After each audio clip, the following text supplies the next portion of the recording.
Hello friends, Shashi Agarwal channel के अंदर मैं doctor Shashi Agarwal welcome you all. आज का जो हमारा सब्जेक्ट है इंट्रोडक्टरी मैक्रो इकोनॉमिक्स और जिसके अंदर जो हमारा टॉपिक है that is aggregate demand, aggregate supply and related concept. Aggregate demand और एग्रीगेट सप्लाई को हम समझ चुके हैं। आज हम समझेंगे कंजम्पशन फंक्शन। अगर आपको मेरा ये एफर्ट सही लगता है तो डू लाइक माय वीडियो, इसको शेयर कीजिए, कमेंट कीजिए और मेरे शशि अग्रवाल चैनल को सब्सक्राइब कीजिए। So this is my app, एडिसम ऐप, जिसको आप गूगल प्ले स्टोर से डाउनलोड कर सकते हो। ये जो ऐप है commerce, economics and management students को काफी सारा फ्री स्टडी मटेरियल और काफी सारे मॉक टेस्ट प्रोवाइड करती है और काफी सारे स्ट्रक्चर कोर्सेज भी अवेलेबल है। तो मैक्रो इकोनॉमिक्स का स्ट्रक्चर कोर्स भी यहाँ पे अवेलेबल है। तो कंजम्पशन फंक्शन जो है, जैसे जो गुड्स एंड सर्विसेज को खरीदा जाता है, जो उन पे एक्सपेंडिचर होता है, that is known as a consumption. तो कंजम्पशन जो है इनकम के ऊपर डिपेंड करती है। Functional relation between consumption and income is known as a consumption function और we could say propensity to consume. Consumption income के ऊपर डिपेंड करती है। हाउस होल्ड कंजम्पशन जो है इम्पॉर्टेंट कंपोनेंट है एग्रीगेट डिमांड का। जैसे जैसे इनकम इंक्रीज होती है कंजम्पशन भी इंक्रीज होती है, बट उस रेशो के अंदर इंक्रीज नहीं होती जिस रेशो के अंदर इनकम इंक्रीज होती है। इनकम और कंजम्पशन के बीच में जो रिलेशन है उसको कंजम्पशन फंक्शन कहते हैं। तो ये बताता है कि ये लेवल ऑफ इनकम है, तो उसके अंदर जो हाउस होल्ड कंजम्पशन एक्सपेंडिचर है उसके बिहेवियर को डिपिक्ट करता है। और देखो, जब हमारी इनकम जीरो होती है तो भी हम कुछ ना कुछ कंज्यूम करते हैं अपने सर्वाइवल के लिए, जिसको हम ऑटोनॉमस कंजम्पशन कह देते हैं। तो या तो हम जो हमारी सेविंग होती है उसको यूटिलाइज, तब हमारी सेविंग नेगेटिव हो जाती है क्योंकि उसको हमने स्पेंड कर लिया, या उसको बोरिंग लेके करते हैं। तो कंजम्पशन जो है पॉजिटिव रिलेटेड टू इनकम है। इनकम इंक्रीज होती है तो कंजम्पशन भी इंक्रीज होती है, और दोनों में अगर इनकम डिक्रीज होती है तो कंजम्पशन भी डिक्रीज होती है। जब हमारे पास जो इनकम इंक्रीज होती है तो पूरी की पूरी जो इंक्रीज हुई है उसको हम कंजम्पशन के अंदर स्पेंड नहीं करते, उसका कुछ हिस्सा हम सेव करते हैं। और इसी वजह से क्या होता है कि जब इनकम इंक्रीज होती है तो कंजम्पशन भी इंक्रीज होती है, बट उस रेशो के अंदर जो है कंजम्पशन इंक्रीज नहीं होती। तो ये हम इस टेबल के माध्यम से, शेड्यूल के माध्यम से अंडरस्टैंड करेंगे। देखो, यहाँ पे जीरो इनकम है तो हमारी कंजम्पशन 100 है, तो ये ऑटोनॉमस कंजम्पशन है। उसके बाद इनकम हमारी 100 हो जाती है तो यहाँ पे हम देखते हैं कि कंजम्पशन हमारी 150 है। तो ये 100 जो है हमने किया है पास सेविंग को यूज किया है या बोरिंग यूज किया है, तो यहाँ पे भी हमारी इनकम 100 है लेकिन हमने कंजम्पशन की है 150।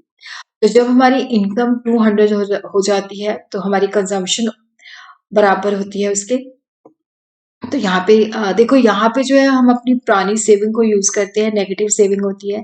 तो यहाँ पे क्या होता है कि सेविंग जीरो हो जाती है क्योंकि यहाँ पे जितना हमने अर्न किया है उतना का उतना हमने कंज्यूम कर लिया, तो ये ब्रेक इवन पॉइंट है।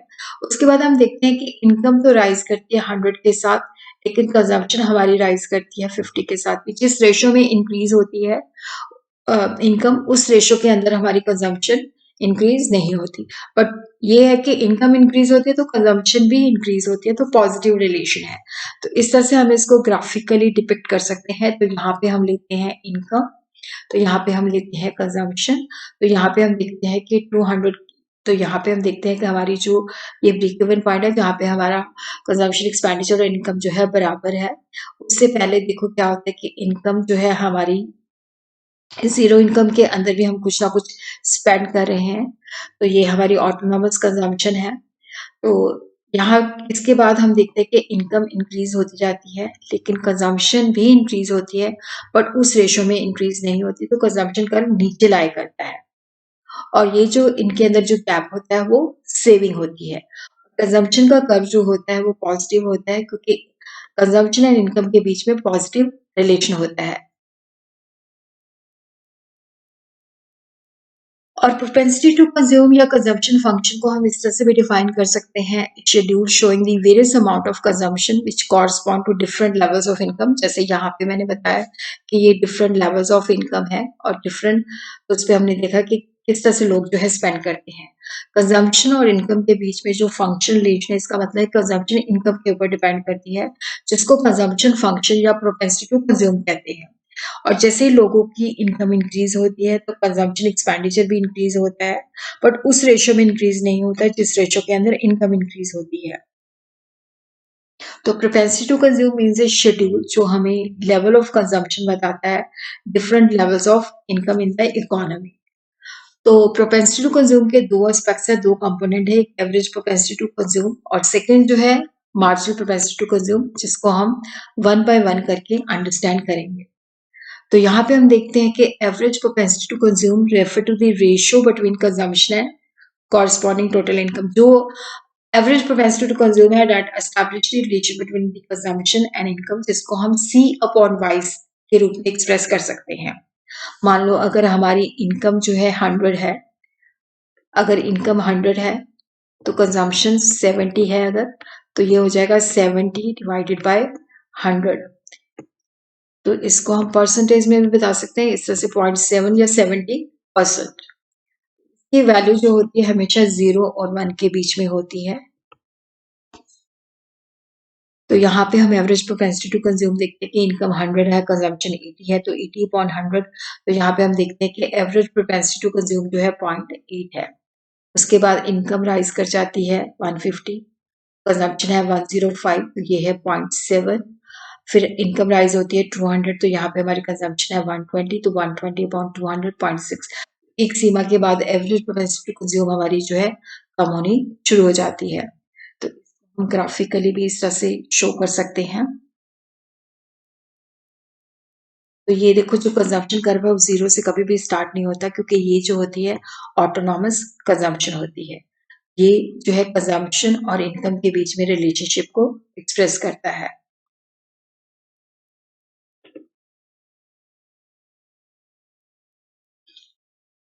तो मार्जिनल प्रोपेंसिटी टू कंज्यूम जो है that refer to the ratio of change in consumption due to the change in income. जब हमारी इनकम चेंज होती है तो कंजम्पशन भी चेंज होती है।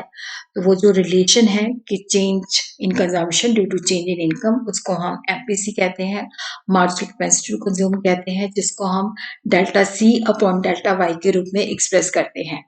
डेल्टा सी का मतलब है चेंज इन कंजम्पशन और डेल्टा वाई का मतलब है चेंज इन इनकम, और इसकी भी वैल्यू जो होती है 0 और 1 के बीच में लाई करती है।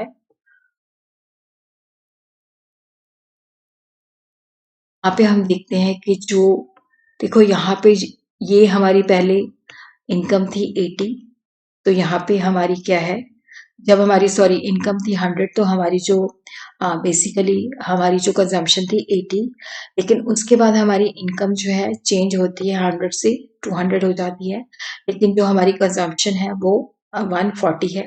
तो इट मीन्स कि उसके अंदर जो चेंज हुई है वो है 60। तो ये जो है मतलब जो एमपीसी है that is the delta C upon delta Y.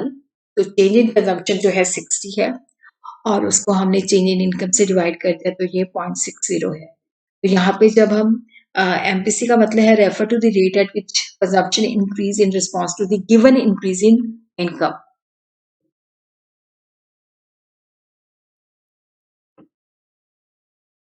तो यहाँ पे हम शेड्यूल के माध्यम से अंडरस्टैंड करते हैं कि जैसे ये इनकम 100, 200, 300, 400 है। तो यहाँ पे हम देखते हैं कि जब इनकम 100 से 200 होती है तो यहाँ पे 200 माइनस 100 तो 100, 200 से 300 हो जाती है, 300 माइनस 200 तो ये चेंज इन इनकम जो है 100 है। फिर 300 से 400 तो इसका मतलब 400 माइनस 300 तो ये 1। तो इनकम हमारी इंक्रीज कर रही है 100 से। यहाँ पे हम देखते हैं कंजम्पशन, जब 100 इनकम थी तो कंजम्पशन हमारी 80 थी, फिर जब 200 है तो ये 140 है। तो चेंज इन कंजम्पशन जो है 140 माइनस 80 60 है। तो यहाँ पे हमारी जो एमपीसी है वो है 0.6। उसी तरह जब हमारी 200 से 300 होती है तो यहाँ पे हमारी कंजम्पशन 140 से 190 हो जाती है, तो 50 अपॉन 100 0.5।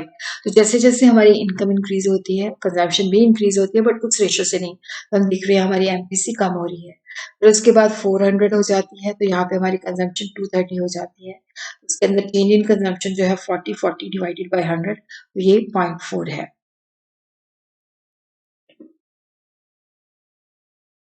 तो इसी तरह हम इसको ग्राफिकली एक्सप्रेस कर सकते हैं। तो यहाँ पे हम देखते हैं कि जो हमारी ये जो कर्व है, तो ये हमारी जो है कंजम्पशन लाइन है। तो यहाँ पे हम देखते हैं कि जो इनकम है वो हमारी इंक्रीज हुई है 100 से, लेकिन कंजम्पशन हमारी 60 से। फिर उसके बाद जब हमारी इनकम 200 से 300 हो जाती है तो चेंज इन इनकम 100 है, लेकिन हमारी कंजम्पशन के अंदर चेंज 50 है।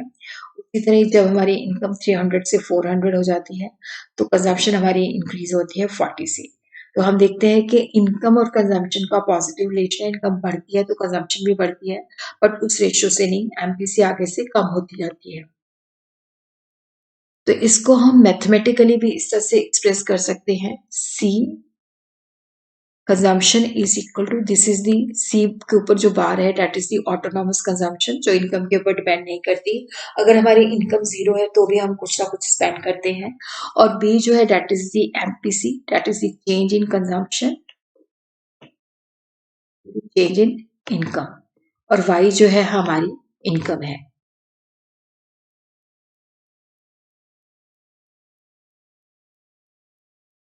अगर हमारी इनकम राइज करती है 50,000 से 60,000, तो कंजम्पशन इंक्रीज होती है 40,000 से 48,000।